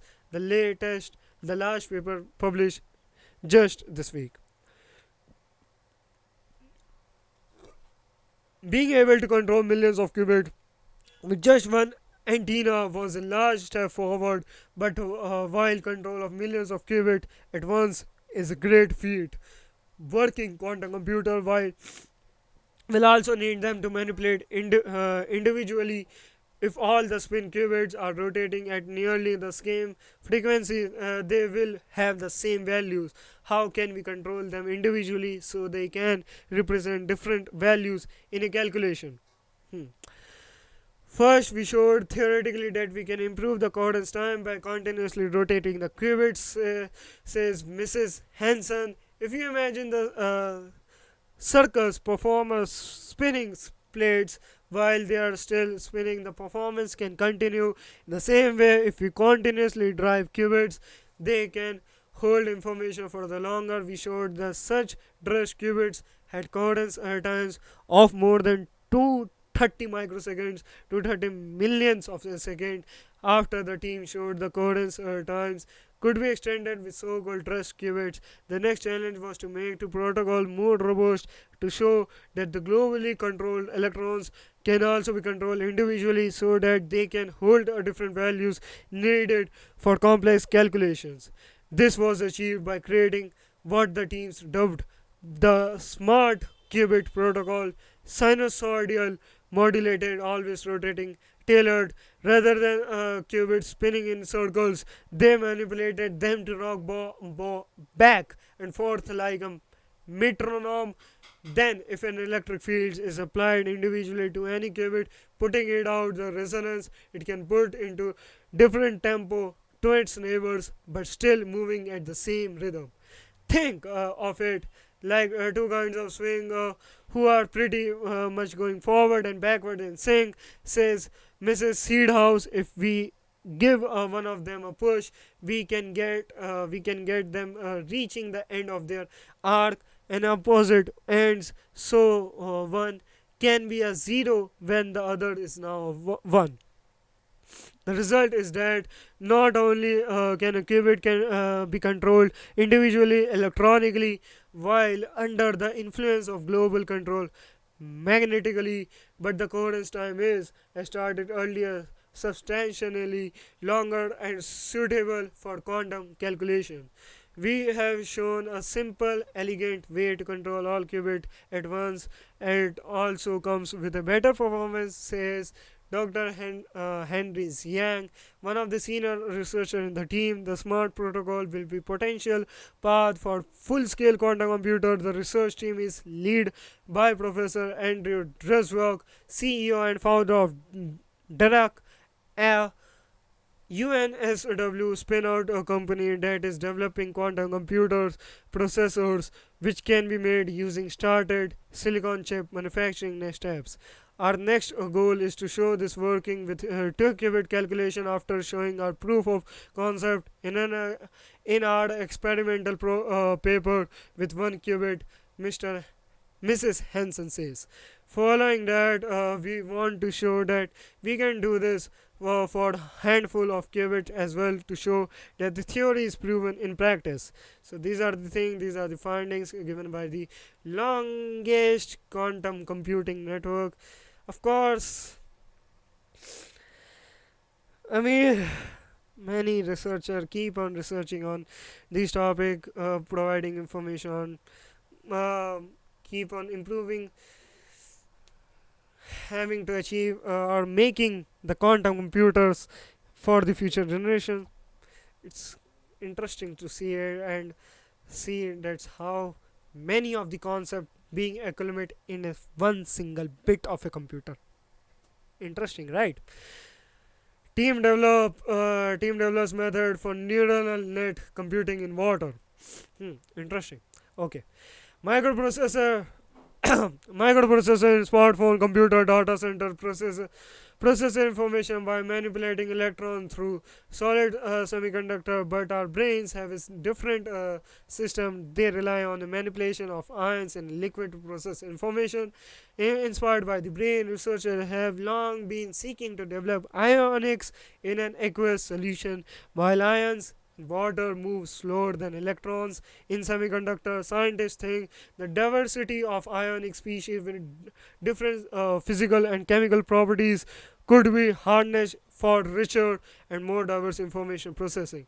Ionic computing, however, is still in its early days. To date, labs have only developed individual ionic devices such as ionic diodes and transistors, but none one has put much such devices together into a more complex circuit for computing until now. A team of researchers at the Harvard John Paulson School of Engineering and Applied Sciences, in collaboration with DNA Script, a biotech startup, has developed ionic circuit comprising hundreds of ionic transistors and perform a core process of neural net computing. Research is published in Advanced Materials.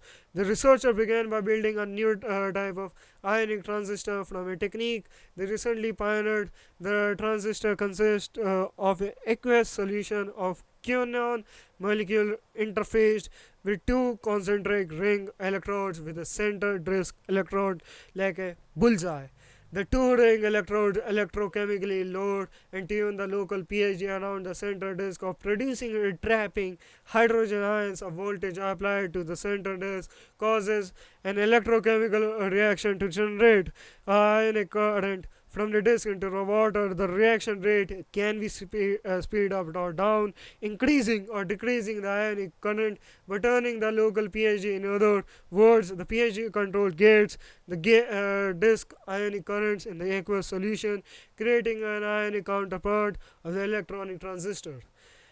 They then engineer the pH gated ionic transistor in such a way that the disk current is an arithmetic multiplication of the disk voltage and a weight, a parameter representing the local pH gating the transistor. They organize these transistors into a 16 into 6 array to expand the analog arithmetic multiplication of individual transistor into an analog matrix multiplication with an array of local pH values serving as a weight matrix encountered in neural networks. Matrix multiplication is one of the most prevalent calculation in neural networks for artificial for artificial intelligence, said Wubing Jung, a postdoctoral fellow at SEAS and the first author of the paper, ionic circuit perform the metric multiplication in water in an analog manner that is based fully on electrochemical machinery, microprocessor, and manipulate electrons in a digital fashion to perform metric multiplication, said Don Ham, the Gordon Mackay Professor of Electrical Engineering and Applied Physics at SEAS and a senior author of the paper, while our ionic circuit cannot be as fast or accurate as the digital microprocessor, and the electrochemical matrix multiplication in water is charming in its own right and has potential to be energy efficient. Now the team look to enrich the chemical complexity of the system. So far we have used only 3 to 4 ionic species such as hydrogen cationic ions to enable the gating and ionic transport in the aqueous ionic transistor, said Jung. It will be very interesting to employ more diverse ionic species and see how we can exploit them to make rich the contents of information to be processed. The researcher was co-authored by Hans Jung, Jung Wang, Henry Hinton, Max Frohnert, Andrew Horgan, Xavier Gordon, and Robert Nicol. Interesting, right? Of course, these are the things, these are the findings, these are the interesting networks given by the Neural Network Commission, of course, stated by the AI. Many, of course, going to be used in many other applications in the AI and many other things. So, yeah.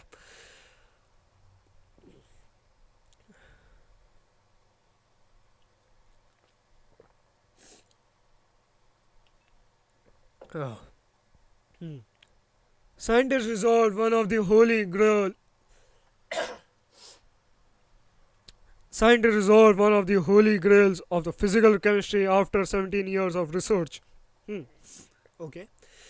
Professor Angward Panis is an icono, iconoclast. What else can you call a scientist who spent 17 years doggedly pursuing the solution to an over 20 years old chemistry problem which he felt never received a satisfying answer, using methods no other scientist thought could lead to the truth. Now he is vindicated as Engelbert Shemia published a covered article detailing how his experiment was replicated by another research group while being X-rayed to reveal the solution. Professor Pines has argued for all along. The question at hand is, how does a proton move through water? In 1806, Theodore Grotthuss proposed this theory, which became known as Grotthuss mechanism. Over the years, many other attempts and an updated solution, realizing that strictly speaking, Grotthuss was incorrect, but it remained the standard textbook answer until now. Professor Ehud Pinus suggested, based on his experimental studies at Ben Gurion University of the Negev, together with his PhD student Eve Kozari, and the theoretical study by Professor Benjamin Fringerhart on the structure of Professor Pinus protonated water clusters, that the proton moves through water in trains of three water molecules. The proton trains build the tracks underneath them of the movement and then disassembles the tracks and rebuild them in front of them to keep going its loop of disappearing and reappearing tracks, which continues endlessly. Similar ideas were put forward by a number of scientists in the past. However, according to Professor Pinus, they were not assigned to the correct molecular structure of the hydrated proton, which by its unique trimetic structural properties lead to promoting the Grotthuss mechanism. The debates on the Grotthuss mechanism and the nature of proton solvation in water have ground heated, says Professor Pines, as this is one of the most basic challenges in chemistry. Understanding this mechanism is pure science, pushing the boundaries of our knowledge and changing one of our fundamental understanding of one nature most important mass and charge transport mechanism. While in recent years, additionally theoretical studies confirmed Professor Pine's findings of the hydrated proton accumulated by a chain of three water molecules. Most of the global scientific community working in the field remained reluctant to accept Professor Pine's emerging model of proton solvation and movement in water. So, Professor Pioneers reached out to long-time collaborator at the Max Born Institute in Germany. They put together an international research team organized by Dr. Eric Nirbing and replicated the experiment, the time X-raying the chemical system, the X-ray experiment, which required specifically designed equipment costing millions of dollars, financed by the European Research Council, confirmed Professor Pine's findings. The X-ray observations as experiments measured the effects of the proton charge on the structure of the inner electrons of the water single oxygen atoms. As predicted by Professor Pines, it was found that three water molecules are most affected by the presence of the proton, each to a different extent, and together with the proton form protonated three water molecule chains of train. Everyone thought about this problem for over 200 years, so that was a sufficient challenge to me to decide to take it up. 17 years later, I am gratified to most likely have found and demonstrated the solution, says Professor Pines. The next edition of Kali chemistry books may replace the description of the Grotius mechanism of the Pines mechanism, an idea which articles Professor Pines, but in merely a kilo compared to the revelation of understanding this basic mechanism of one of the most common and fundamental process in nature. Okay, so these are the things. Okay, we are moving towards next topic because we have to cover lots of other.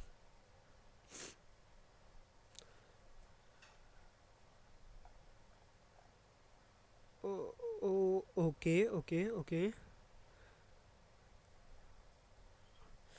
Sorry, guys. So, not sorry. Give me a minute.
Hmm.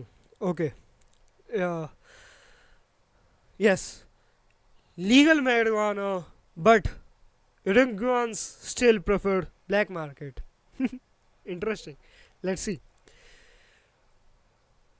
Uruguay was a pioneer in the legalization of recreational cannabis use, move that helped to the push many drug traffickers out of the domestic markets. But a blank and insufficient state supply has meant most consumers still prefer the diversity of the black market. In 2013, Uruguay became the first country in the world to legalize recreational marijuana use, which came into effect 4 years later, even permitting its sales in pharmacies. Okay, there are three legal ways of a registered user to get hold of marijuana: purchasing it at a pharmacy, through home growing for personal use, and by belonging to an official cannabis producing club. Hmm. The most sought after legal method is membership of one of the 249 consumer clubs, which offers a greater variety to their 7,166 members than pharmacies do. But many clubs have long waiting lists to join, as they are limited by laws between 15 and 45 members. Pula, the treasures and technical manager of a cannabis club in Momentary, Montevideo, who use as a nickname to avoid failing fouls of the ban or on promoting cannabis use, explained that the waiting list is an indicator the demand is not satisfied. Many more people want to access the legal market who still cannot, he said. There are just over 14,000 registered home growers, and another 49,600 people are registered to purchase a marijuana at one of the country's 28 approval pharmacies at around $10 for 5 grams, below the black market rate. Okay. According to a study by the local IRCCA institute that regulates cannabis, only 27% of Uruguayan consumers buy their drugs through approved channels, a figure that reaches 39% when taking into account sharing with friends. Main objective met. Jokwan, a cannabis user who purchases on the black market and goes by an alliance, explained that one problem with a legal supply is the need to make an appointment to the at the pharmacy. The black market is quicker and simpler. You have contact talk to me, and in the day or the next day coordinates and buy, he says. Buying on the black market does not necessarily mean getting involved with the dangerous drug traffickers, though. Organized drug traffickers selling Paraguans, a cheaper quality marijuana imported from a nearby Paraguay, represented just 30% of illegal market, says Marcos Banduan, a professor at ORT University and researcher at the Monitor Cannabis Project. Hmm. There are many more domestic growers who are simply not registered but have already overtaken trafficking network in the sales of cannabis. In this respect, uh, the main objective has been met. People can consume cannabis without needing to be linked with criminal organizations, said Daniel Radio, Secretary General of the National Drug Board. The perception of the illegal market has also changed.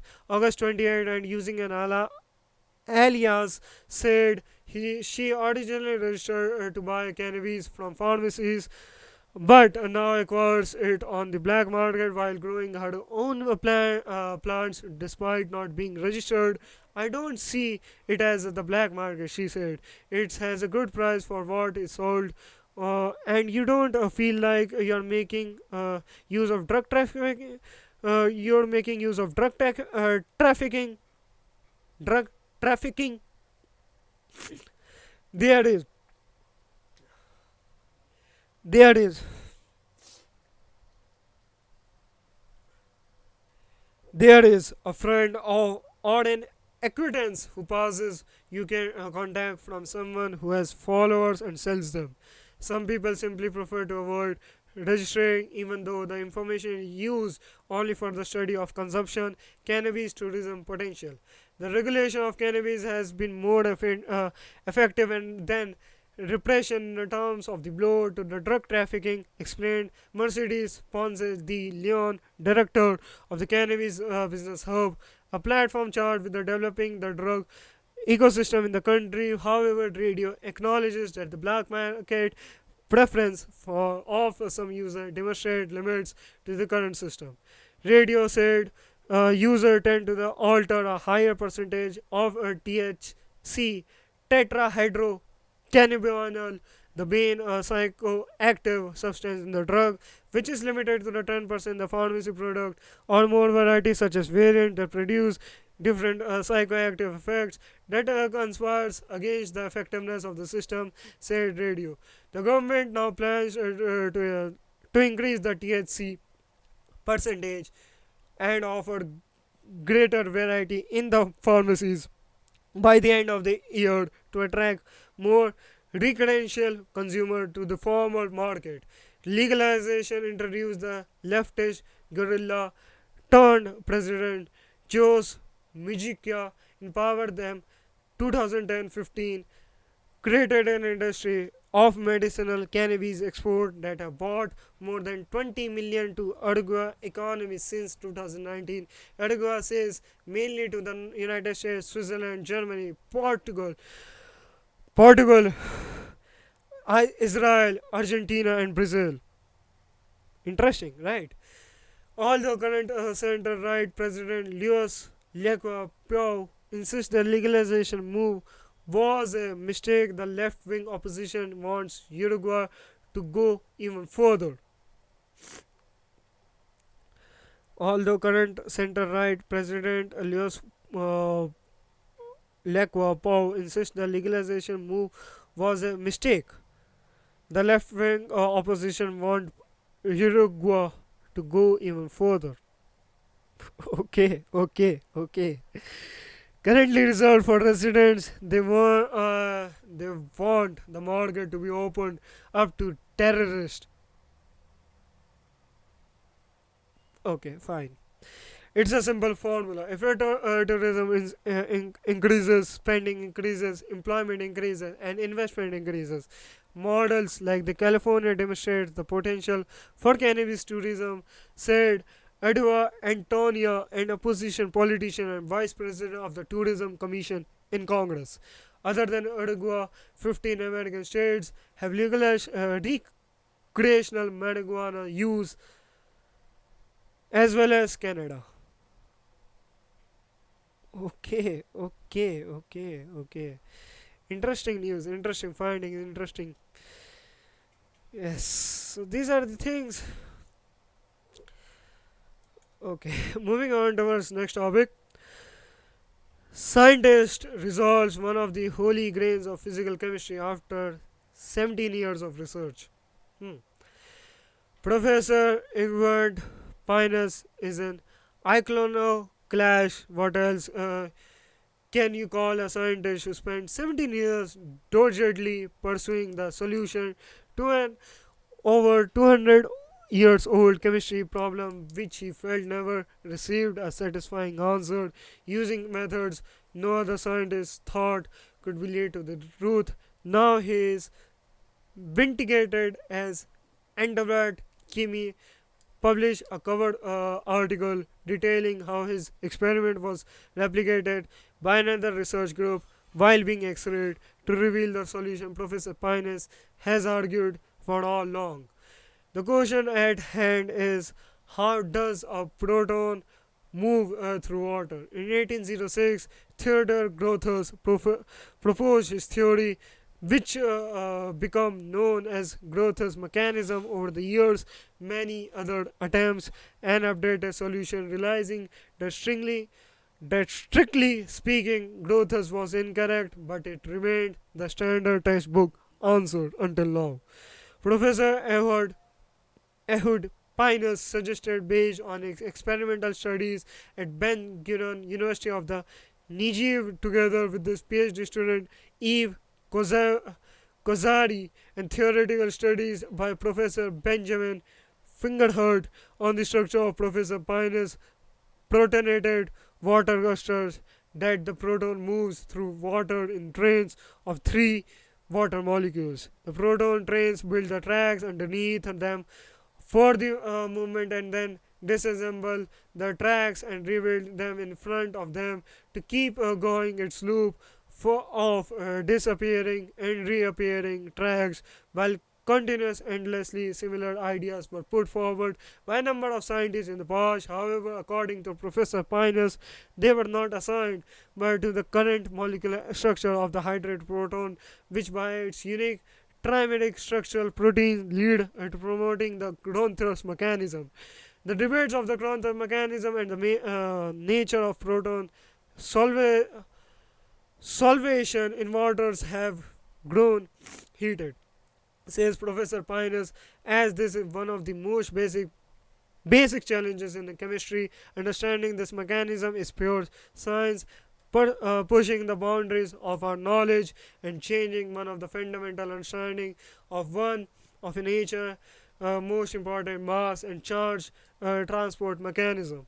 While in recent years additional theoretical studies confirmed Professor Pine's findings of the hydrated proton accumulated by a chain of the three water molecule. Most of the global scientific community working in the field remains reluctant to accept Professor Pine's emerging model of our proton solvation. Wait a minute, guys. I will be back in a minute.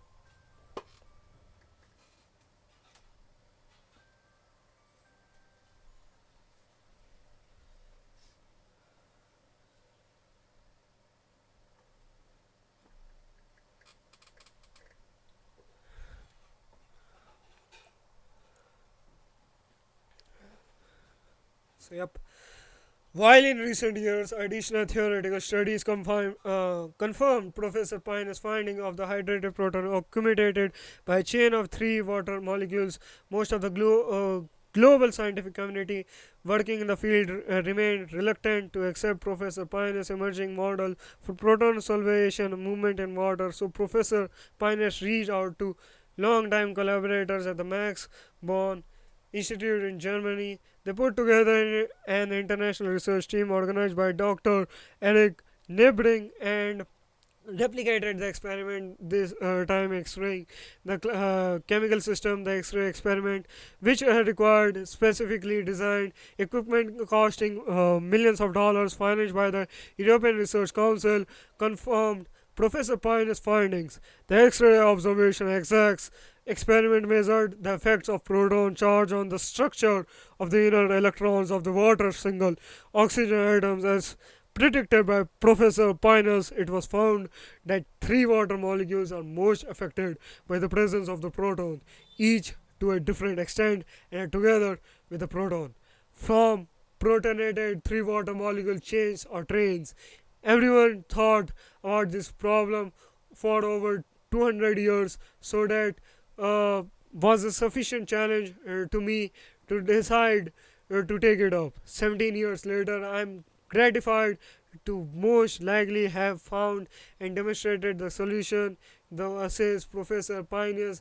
The next edition of college chemistry books may replace the description of the Grotthus mechanism with the Pioneers mechanism, an idea which articles Professor Pioneers, but in merely a kudo compared to revelation of understanding the basic mechanism of one of the most common and fundamental processes in nature.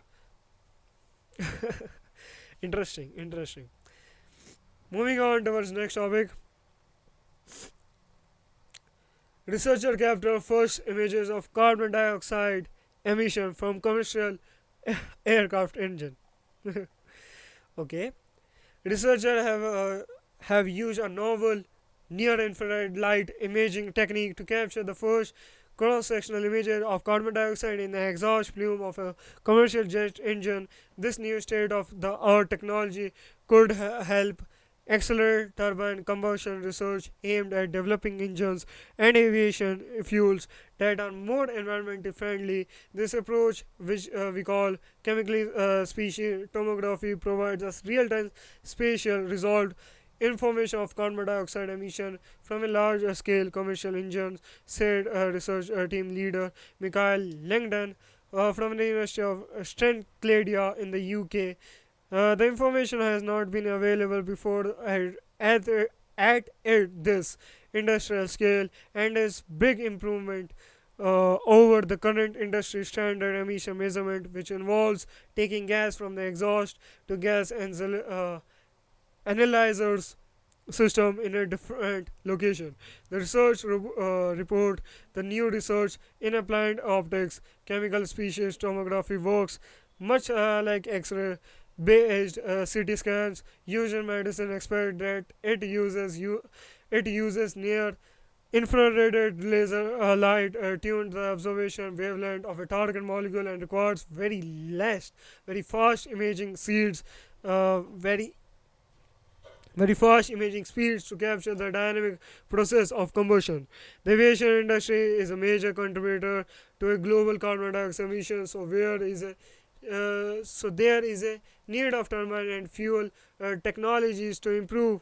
Radically said Legdon, by providing a fully validated emission measurements, our new method could help the industry develop new technology that reduces the environmental impact of aviation, imaging emission from airplane engines.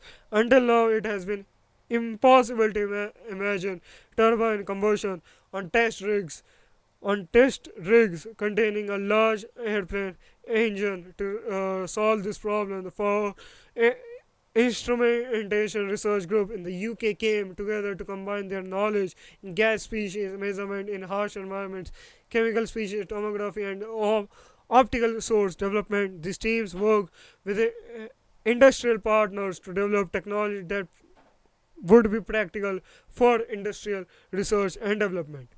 The team saw an opportunity to develop world-leading instrumentation for the aerospace industry and to understand emission and performance improvements from large-scale engines, said Langdon. With the chemical species tomography, we can now start to see the chemical detail of combustion in a real production airplane engine. After years of working, a fine-tuned signal-to-noise ratios, data acquisition methods, imaging techniques, and optical sources, the researcher created the first faculty capable of acquiring industrial emission measurement at the large scale of a commercial airplane engine. To perform chemical space tomography, 126 beams of near-infrared laser light are shown through the gas from all around the site at many angles in a way that doesn't disturb the gas flow. Adequately capturing the exhaust from a commercial airplane engine requires imaging area up to 1.8 meter in diameter. To capture this, the imaging components were mounted on a 7-meter diameter frame located just 3 meters from the exit nozzle of the engine. The researcher used 126 optical beams to achieve a spatial resolution of about 60 millimeter in the central region of the engine exhaust. The very refined measurement methodology we use to demand an exquisite knowledge of carbon dioxide spectroscopy and electronics system that provides very precise data, said Langdon. Also, a very sophisticated mathematical method had to be developed to compute each chemical species image from the measured absorption of the 126 different beams we used, capturing combustions on a large scale. The researcher used this large scale setup to perform chemical species tomography of carbon dioxide produced by combustion in a modern Rolls-Royce Trent gas engine turbines. These engines are typically used on long-haul aircraft and contain a combustor with 18 fuel injectors arranged in a circle. For the test, researchers recorded data from frame rates of 1.25 hertz and 0.3125 hertz while the engine was operated over the full range of thrust. The result images show that all the thrust levels a ring structure of high carbon dioxide concentration was presented in the central region of the engine. There was also a raised region in the middle of the plume, which was likely due to the engine's shape. The researchers are now working to adapt the new instrument to enable quantitative quantitative measurement and imaging of other chemicals produced by turbine combustion in both the aerospace and industrial power generation sectors. And to capture image of temperature, this will enable engineers and scientists developing new turbines and fuel to better understand the combustion process for current and future technologies. Ima- I mean, crazy, crazy, crazy man, crazy. Okay, moving on towards next topic.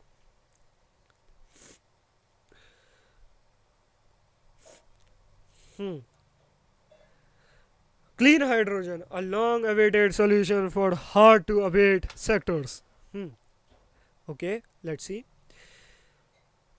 One of the world's biggest climate challenges in decarbonizing fossil fuels use that cannot be directly electrified using renewable power among so-called hard to abate HTS sectors are major industries that relies on fossil fuels either on high temperature energy or for chemical feedstocks.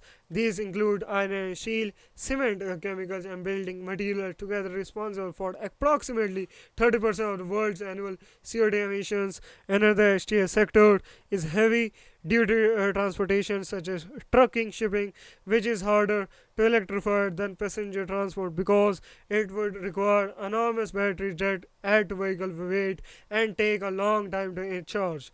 As countries examine a pathway towards decarbonization, relatively wealthy one likes the US and much of Europe are pursuing strategies focused on renewable power generation and electric vehicles. China faces significantly different challenges due to distinct carbon emission profile resulting from the much larger groups of the HTA heavy industries plays in its economy.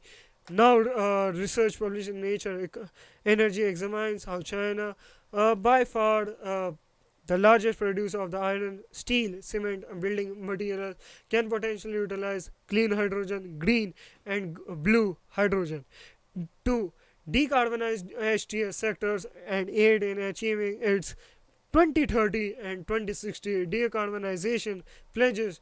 Green hydrogen is made by splitting water molecules H2O using renewable electricity, while blue hydrogen is produced conventional from fossil fuels but combined with carbon capture and storage. The new paper from the Harvard China Project on Energy, Economy, and Environment, a US China collaborative and research program based on Harvard John A. Paulson School of Engineering and Applied Sciences, is the first study to date that use of integrated machine approach to evaluate the potential use of clean hydrogen across China energy system and economy in order to meet its 2060 net zero target. Filling this research gap will help draw a clearer roadmap for China's CO2 emission reduction, explains lead author of the paper, Xing Yang, a research at the Harvard China Project. Our goal with this study was to envision a role for clean hydrogen in China's energy economy, which can uh, which can then provide a reference for other developing economies with large heavy industrial and transportation sectors. The study evaluates three questions. What are the key challenges of decarbonizing HTA sectors? What are the prospective roles for clean hydrogen as as both an energy carrier and feedstock in HTA sectors, and would widespread application of clean hydrogen in HTA sectors be cost effective compared to other options? To analyze the cost effectiveness and role of clean hydrogen across China's entire economy with an emphasis on the under researched HTS sectors, and the team built a models of an integrated energy system that includes supply and demand across sectors. Results how that widespread application of clean hydrogen in HTS sectors can help China achieve carbon neutrality cost effectively compared to a scenario without sorry compared to a scenario without clean hydrogen production and use. Clean hydrogen can use Clean hydrogen can save 1.722 trillion dollars in investment cost and avoid a 0.13% loss in the aggregate GDP in 2020 to 2060 compared to a path without it. The researcher also examined the types of clean hydrogen, green or blue, that would be most cost effective. The study indicates that the average cost of China green hydrogen can be reduced to $2 kilo of hydrogen by 2037 and $1.2 kilos by 2050, when it will be much more cost effective than blue hydrogen, $1.9 kilo. China has rich, untapped resource of solar and wind energy, both onshore and offshore, explained Chris P. Nilsson, co-author of the paper, executive director of the Harvard China project. This resource gives China advantage towards developing green hydrogen for use in its industrial and transportation sectors. And while decarbonizing such hard to abate sectors is critical to climate action, it may have additional benefits. Now, markets for green hydrogen could also help the power system transition to renewable sources. Nelson explained that green hydrogen production would do this by producing a comparatively flexible form of electricity demand that need not to be met in- insta- in- instantaneously like most electricity loads. Instead, it can be often be scheduled at least within short time frames. Such demand flexibility is valuable to grid managers, helping them to accommodate the inherent variability of renewable power sources as they are affected by changing meteorological conditions. Hmm. Okay,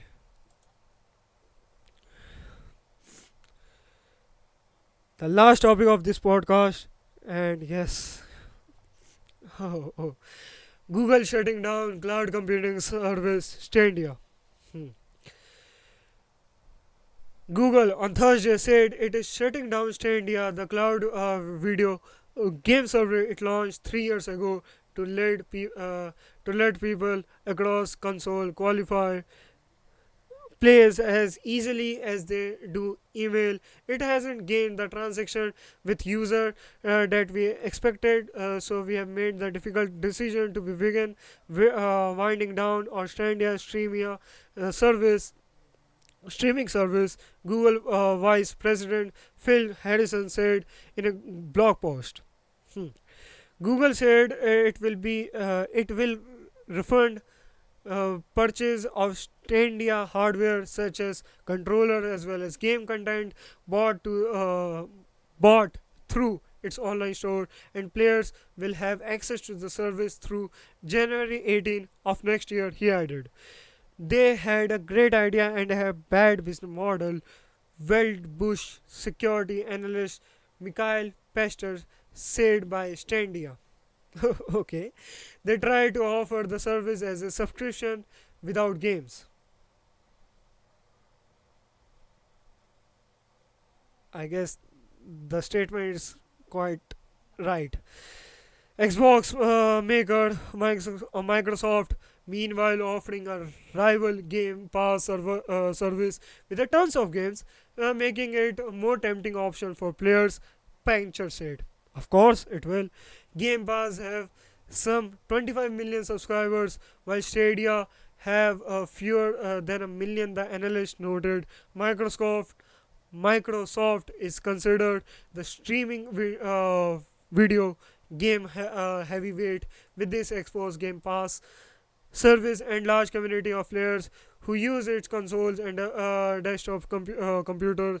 The Redmond, Washington-based companies has also have a stable of video game studios, and while Microsoft makes Xbox videos game consoles, it has been leading a shift to letting people play titles on internet linked devices of their choosing, with titles hosted in the cloud. Microsoft recently announced that the ability to play Xbox games will be built into Samsung Smart Television in its latest cloud gaming move. We are on the quest to bring the joy and community of gaming to everyone on the planet and bring the Xbox app to smart TVs in another step in making our vision a reality. Microsoft Microsoft gaming chief Phil Spencer said in a post. Microsoft capitulated itself into the big league in one of the world's most lucrative markets early this year by announcing a $69 billion uh, deal to take over video game action maker Activision Blizzard, the biggest acquisition in the sector history. Amazon's early this year launched its Luna video game streaming service for the general public in the United States, aiming to expand its multi-pronged empire into the booming gaming industry. Luna allows players to access gaming directly online with no need for a console as a part of cloud gaming technology that is a scene of the future direction of the industry. Luna takes on Microsoft and PlayStation maker Sony as well as Stadia. So basically, Google trying to enter on the gaming industry, providing you the software and quantum. Sorry, not the quantum. Cloud computing for the games, but without giving any games or without giving any application, just giving you the software and that's it. It's not like that easy in the gaming industry. You need to have games in your subscription model or having a SaaS model and not providing any application where the players have wanted to play it. It's not that easy, man. It's not that easy. So I guess again, Microsoft, it's a very big it's a very big, basically Microsoft and Google uh, battle where Google try to acquire or try to get into that space, but Microsoft is already a well known player which is not going to be acquired by anyone else. So yep, these are the things, these are the uh, things going on the industry. Okay, so at the end I just want to say uh, yes, at the end I just want to say, keep researching, stay curious, stay healthy.